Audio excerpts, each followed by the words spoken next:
조선인이 후쿠시마 우물에 독을 타고 있는 것을 봤다. 일본이 어디까지 갈 것인지 모르겠습니다. 일본 후쿠시마에서 지진이 2021년 2월 13일 밤 11시 8분에 일어났습니다. 그 뒤 불과 20분도 안 된 11시 26분에 조선인이 후쿠시마 우물에 독을 타고 있는 것을 봤다. 라는 트윗을 올린 사람이 있습니다. 이건 마치 1923년 관동 대지진 때 일을 생각나게 만듭니다. 조선인이 우물에 독을 넣었다. 조선인이 방어한다.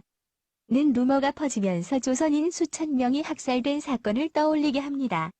물론 일본에서는 부정하면서 죽은 사람이 더 적어서 300명 미만이라고 하고 있습니다. 하지만 죽은 숫자가 적은 게 문제가 아니라 그런 짓을 저질렀다는 게 문제입니다. 난 살인을 했지만 한 명밖에 안 죽여서 괜찮다는 것과 뭐가 다를까요? 이번 트윗 사건도 마찬가지입니다. 이런 국가재난 사건이 일어나는 와중에 저런 트윗을 했다는 자체에 문제가 있는 것입니다.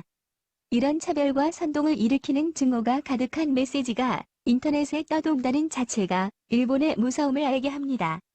지난 2011년 후쿠시마 지진 때에도 이런 루머가 있었습니다. 중국인이 고오물질을 약탈하고 있다. 외국인 절도단이 몰래 활동하고 있다. 일본은 이러한 사건이 일어날 때마다 외국인 차별과 인종차별 그리고 제일 한국인에 대한 차별적이고 악의적인 이야기들이 돌고 있습니다.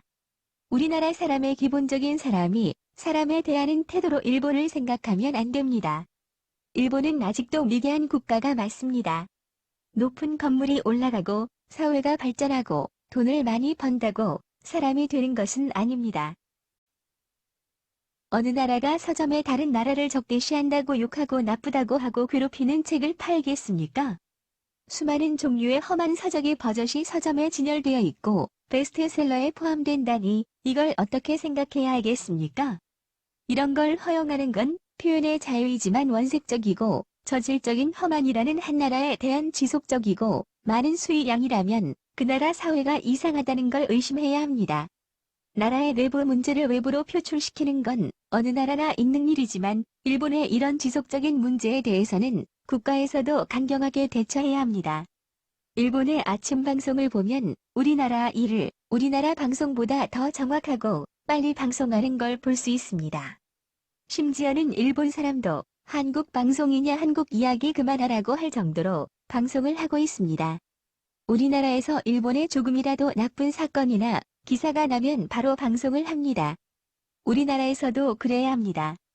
하나하나 일이 생길 때마다 방송하고 국민들이 알아야 합니다. 일본에는 웃길 정도로 질 나쁜 한국 이야기, 뻔뻔한 한국인. 이런 것이 책의 제목이니 내용은 안 봐도 알 수 있을 정도입니다. 만화책으로도 혐한료라고 출판되었습니다. 이 책은 2005년에 나온 혐한 만화입니다. 2005년에서 2009년까지 4권이 나왔으며 총 100만 부가 팔렸습니다. 이 책의 100만 권이라는 숫자는 무시할 수 없는 숫자입니다. 이렇게 많은 사람이 이런 책을 읽고 이것을 사실이라고 받아들이지 않아도 이런 사실을 기억하는 것만으로도 문제가 있을 것입니다. 그리고 2010년 전후로 해서 나온 수많은 혐한 서적에도 많은 영향을 끼쳤을 거로 생각하게 됩니다.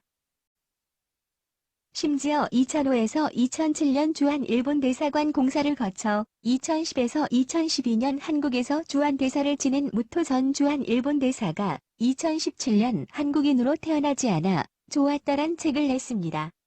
그리고 2019년엔 문재인이라는 제액이라는 책을 또 냈습니다. 방송에도 나와서 한국을 비판하는 말을 많이 한다고 합니다.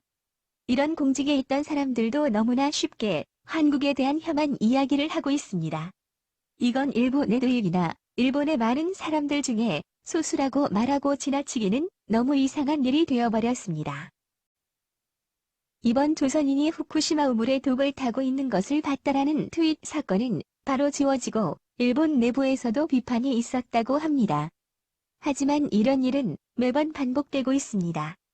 사건이 일어날 때마다 차별이 생기고 문제가 생깁니다. 2011년 동일본 대지진 당시의 악성 루머와 관련해 일본 시민을 대상으로 설문조사를 한 결과 80% 이상이 사실로 믿었다고 답했다고 합니다. 이런 트윗 하나가 시작이 되고 그게 쌓여서 그런 생각들이 일본 사회에 스며드는 것입니다.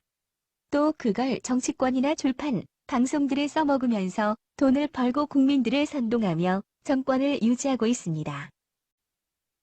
기억나실지 모르지만 작년 일본에서 조선학교 유치원에 마스크 배포에서 제외시킨 사건이 있었습니다. 그 이후로 학교 측에서 마스크 되팔지도 모른다 는 말을 관계자가 했다고 하니 정말 어떤 생각을 하고 사는지 모르겠습니다. 하지만 이런 일이 올해에도 반복적으로 생겼습니다. 유니클로가 학교에 마스크 지원 사업을 했는데 조선인 학교를 차별했다고 합니다. 그 이유가 외국인 학교는 지원 대상이 아니라고 답변했다고 합니다. 이게 이슈가 되자 나중에 담당자의 착오라고 해명을 했습니다. 여기까지는 언제나 일어나는 일본의 사고치고 해명하는 방식입니다. 단순 담당자의 착오였다는 건 이미 수많은 사건에서 많이 들어본 변명일 뿐입니다. 이후에 행한 조치가 사람을 더욱 화나게 합니다. 신청 양식에 외국인 학교 양식이 없었던 것도 문제이지만 이제 마스크가 다 소진되어서 신청 접수가 불가능하다 고 했다고 합니다. 행정적인 착오로 미안하긴 하지만 일부러 차별한 건 아니고 시스템적인 문제고 이젠 주고 싶지만 일이 다 끝나서 미안하단 뻔뻔하기 그지없는 해명입니다. 이런 게 일본의 수법입니다. 그래서 일본에게는 그래서 미안하지만 난 잘못이 없다 라는 아주 가슴 깊이 무엇인가 찝찝하고 더러운 느낌이 남습니다. 말로는 미안하다고 하지만 그 말 속에는 욕과 더러움이 담겨있는 느낌입니다. 이런 일을 한두 번 겪은 것도 아닙니다. 지난 2011년 후쿠시마 동일본 대지진에 우리나라가 성금을 하나도 안 했다는 일본의 신문 기사는 잘못된 보도였다는 걸 일본 사람도 알고 있다고 합니다. 하지만 나중에 그 누구도 그런 기사를 고치려고 하지도 않지만 그 사건을 정말 한국은 성금을 안 냈다고 계속 이야기하고 있다고 합니다. 자기들이 말하고 싶고 믿고 싶은 일만을 말하고 믿는 것입니다. 누군가 일본은 미워해도 일본 사람은 미워하지 말아라고 말하고 있습니다. 하지만 이런 이중적이고 음흉한 수많은 모습은 지적해야 하지 않겠습니까? 일본이 이러한 혐한 서적과 방송을 보내는 모습을 보면서 다른 나라도 그래도 괜찮은가 하는 생각을 들게 하면 안 됩니다. 대만이 일본을 보고 더 혐한으로 빠지지 않았나 생각이 듭니다. 이런 일들이 일어나지 않게 미리 경계하고 관심을 가져야 할 것입니다. 조선인이 후쿠시마 우물에 독을 타고 있는 것을 봤다라는 말이 어떻게 2021년이나 되었고 현대 사회인 지금에 또다시 나올 수 있었을까 합니다. 두 번 다시 저런 말이 안 나오도록 일본 정부와 일본에 경고를 해야 합니다. 그리고 세계에 일본의 저런 혐오적인 모습을 알려야 합니다. 단순히 우리나라에 대한 혐한에 국한된 게 아닌 차별과 증오가 가득 찬 사회의 모습을 알려야 합니다. 일부분이라고 말하고 싶은 사람도 있을 겁니다. 하지만 그 일부도 일본입니다. 언제나 사건은 일부가 내는 것이고 그 일부가 전부가 될 수 있는 것입니다.